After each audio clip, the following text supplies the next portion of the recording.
They began marching before dawn. Cuban President Miguel Díaz-Canel and thousands of others walked from various points of the capital before converging outside the US Embassy. Labor Day in Cuba is always a spectacle, a mix of government supporters, people pressured to go, and others just keen for a day out. Back when Fidel Castro was president, according to the Communist Party, more than 1 million people would turn out in Revolution Square. The crowd stretched for miles. In the past, many hundreds of thousands of Cubans attended May Day celebrations in Havana. But this year, there are far fewer Cubans attending. The government's lost popularity, and on the other hand, the US oil blockade means it's much, much harder for people to reach this event. The cumulative material and financial costs amounts to billions of dollars and constitutes the main obstacle to the country's development. The human suffering caused, now exacerbated by the energy blockade, is impossible to quantify.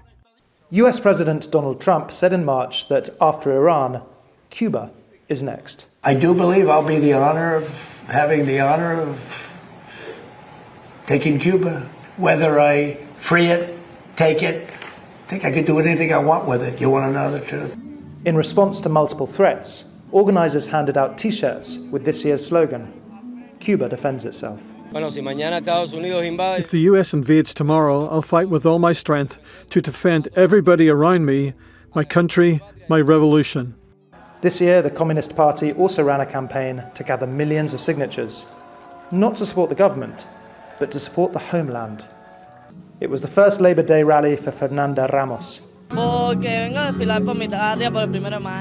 I've come to march for the 1st of May and to defend my country. The Cuban government and the Trump administration are currently engaged in talks. The State Department has said Cuba must be made more dependent on the United States. As leverage, a deadly oil blockade, now entering its 4th month. For Vivian Contreras, the fault lines of race, class and empire this May Day are sharper than ever.